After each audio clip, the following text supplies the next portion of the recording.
فقیر ہو، تمہیں کیا بتاؤ، بچے بھی پالنے ہیں، شادی بھی کرنی ہے، مکان بھی بنانا، یہ ہے وہ ہے۔ میں تو انہیں ایک طریقہ بتا رہا ہوں اللہ کو راضی کرنے کا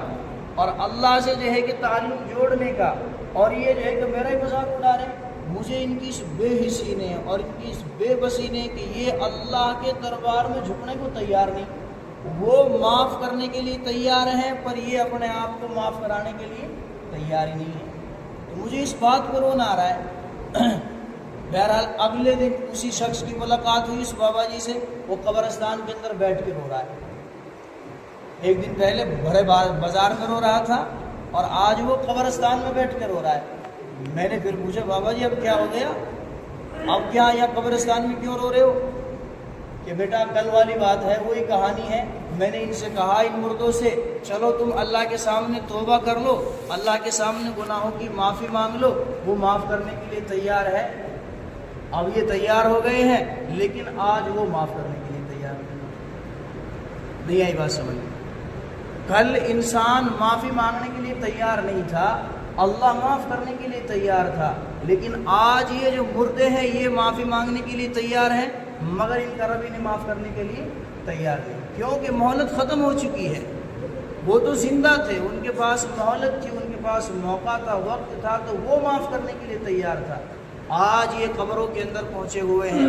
مٹی کے اندر پہنچے ہوئے ہیں، اب انہیں اپنی غلطی کا احساس ہو رہا ہے، انہیں اپنے گناہ یاد آ رہے ہیں، انہیں اپنی جوانی یاد آ رہی ہے، انہیں اپنے مال یاد آ رہے ہیں۔ اب یہ معافی مانگنے کے لیے تیار لیکن مہلت ختم ہو چکی ہے، وہ معاف کرنے کے لیے تیار نہیں۔ تو میرے بھائیو ہمارے پاس تو موقع ہے، ابھی ہمارے پاس تو اللہ نے موقع دیا ہے، ہم اپنی نمازوں کے اندر وہ تاثیر پیدا کریں، اللہ سے اپنے تعلق مضبوط جوڑیں۔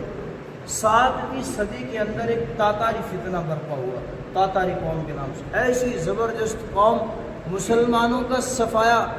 نام و نشان مٹا دے انہوں نے، جو ہے کہ دھرتی سے ساری حکومت مسلمانوں کی ختم کر دی۔ تاتاری قوم ایسا رعب اور ایسا خوف جو ہے کہ مسلمانوں کے دلوں میں جو ہے کہ ان کا پڑا۔ روایتوں میں آتا ہے، کتابوں میں لکھا ہے، ایک عورت اس نے ایک مسلمان سے کہا یہاں کھڑا ہو جا، وہ ٹھہر گیا وہیں پہ، وہ اندر گئی، اندر سے جو ہے کہ ہتھیار لے کے آئی اور اس مسلمان کو ذبح کر دیا۔ اس کی ہمت نہیں ہوئی کہ وہاں سے وہ ہل سکے، ایسا خوف ایسا رعب ان کے اندر پڑا۔ بغداد کے اندر ایک دن میں 2 لاکھ مسلمانوں کا قتل عام ہوا، ایک دن کے اندر 2 لاکھ مسلمانوں کا قتل عام کیا گیا، کیونکہ مسلمان بے فکر ہو گئے، مسلمانوں نے اپنے تعلق کو اللہ سے ختم کر دیا، مطمئن ہو گئے۔ دربند ایک شہر ہے بغداد کے اندر، دربند، وہاں جو ہے کہ جو اس زمانے کا جو بادشاہ کا جو لڑکا تھا، شہزادہ تھا، وہ اپنی فوج لے کے وہاں پہنچا۔ پہنچنے سے پہلے مسلمانوں نے سارا شہر خالی کر دیا، سارا شہر بغیر کسی جنگ کے خالی کر دیا۔ بڑا خوش ہوا کہ میرا اتنا ڈر، میرا اتنا خوف بیٹھا ہوا ہے، بغیر جنگ کے بغیر لڑائی کے سارا شہر خالی کر دیا۔ تو ایک افسر نے بتایا کہ 2 آدمی ہیں اور وہ مسجد کے اندر بیٹھے ہیں اور وہ جانے کو تیار ہی نہیں ہے، وہ وہاں سے جانے کو جو ہے کہ تیار ہی نہیں ہو رہے۔ ان کو بتایا ان کو پکڑ کے لاؤ میرے پاس ان کو ہتھ کڑیاں لگا کے اور جو ہے کہ ان کو جو ہے کہ بیلوں کے اندر جو ہے کہ باندھ کے جو ہے کہ شہزادے کے سامنے پیش کیا گیا۔ آمنا سامنا ہوا، کہا تم نے ملک کیوں نہیں چھوڑا؟ کہ تمہارا نہیں ہے،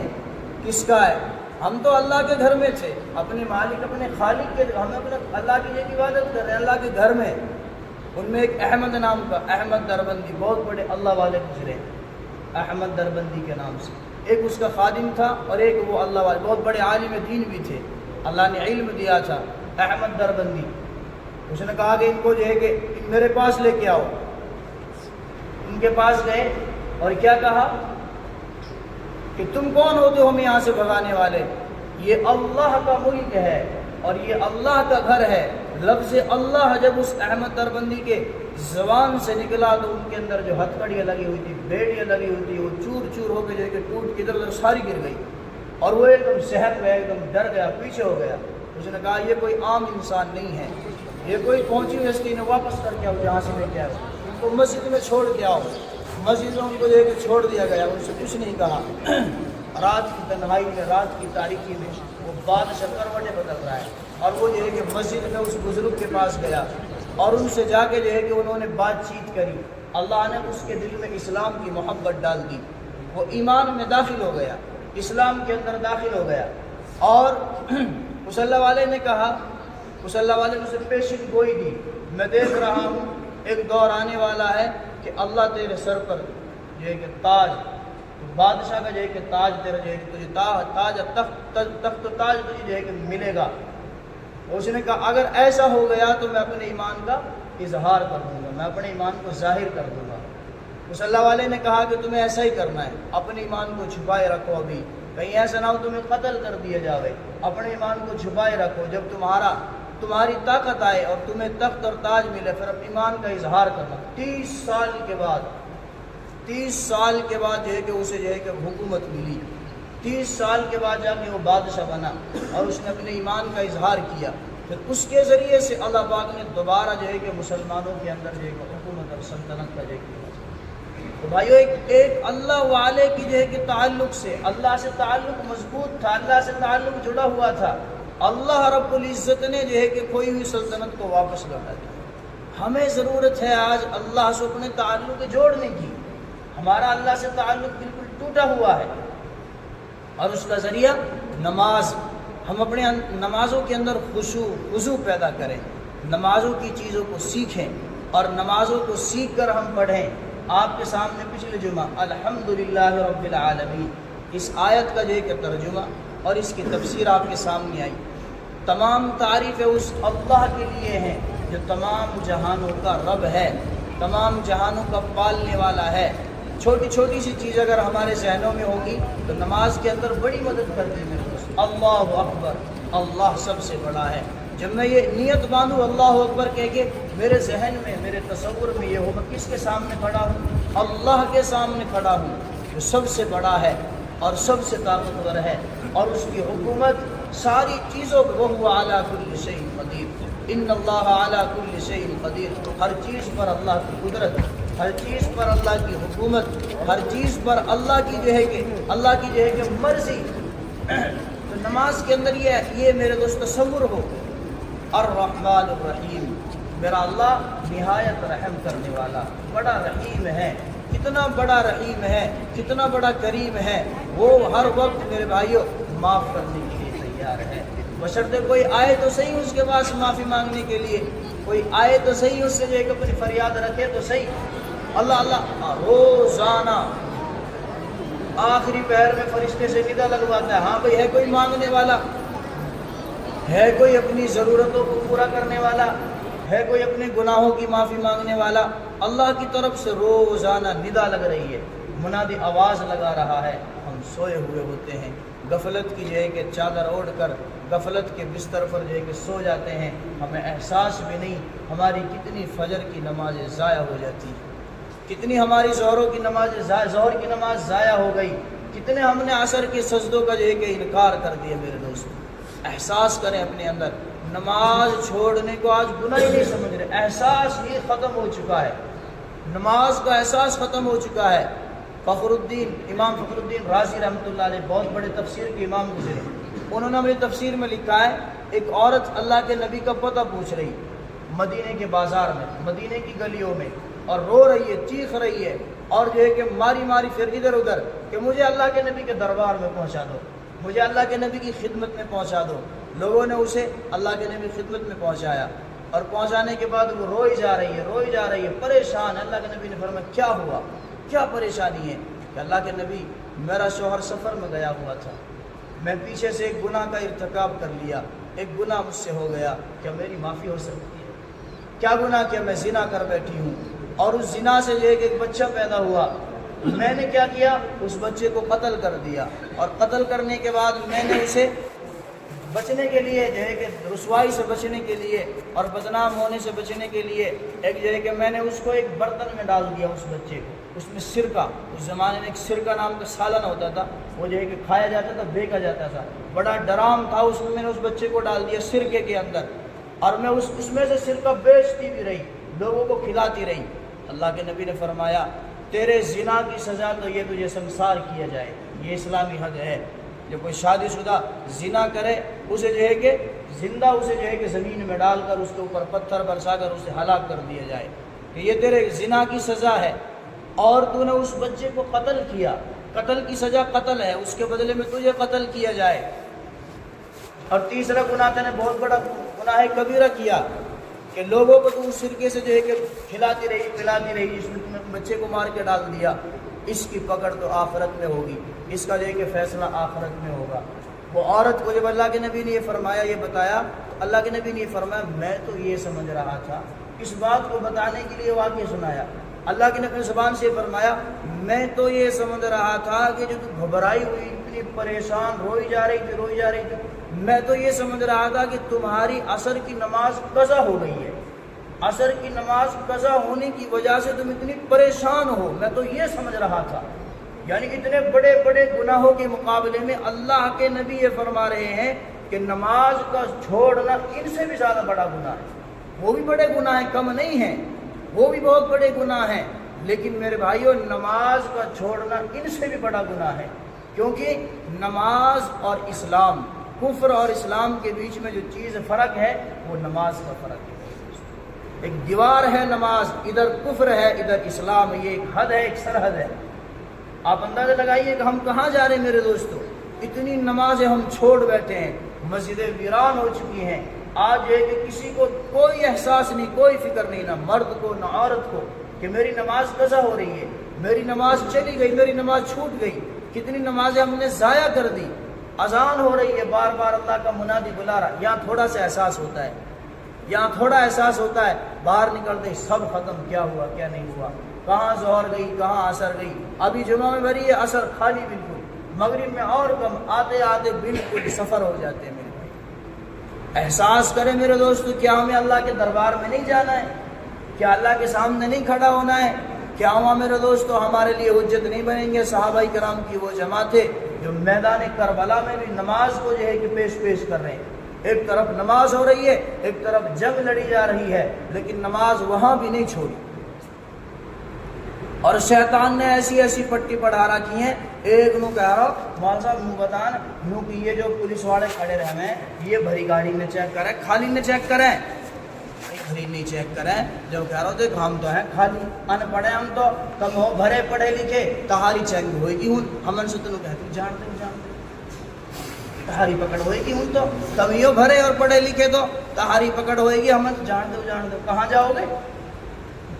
شیطان نے ایسی ایسی پٹی بڑھا رکھی ہے، دیکھ لیں گے ہوگی جو دیکھی جائے گی۔ میرے بھائیو ایسا کوئی ڈب آ جائے گا، ایسا سوٹا آ جائے گا، کوئی پوچھن کو نہ آئے گا، وہاں اس بات پر بھی یہ کہ پٹائی ہوگی کہ تو نے جانو کی نا، تو اسے کسی نے کہی تو ان پڑھ رہے ہو،